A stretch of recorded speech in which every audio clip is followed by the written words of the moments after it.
Demystifying Firmware, a simple guide.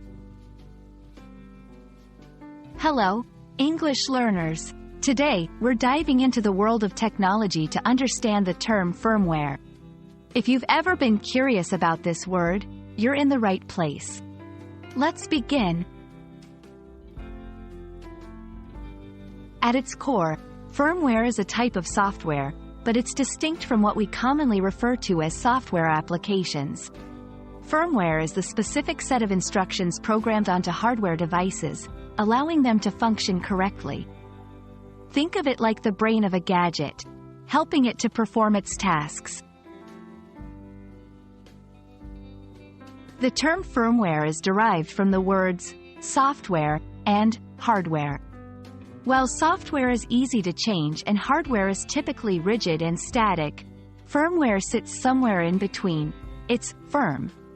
This means it doesn't change as often as software applications but can be updated or rewritten if necessary. To help you relate, let's look at some examples. 1. Digital cameras. The features and settings in your camera are controlled by firmware. 2. Smartphones. Before your phone's operating system, like Android or iOS, starts, the firmware initializes the device.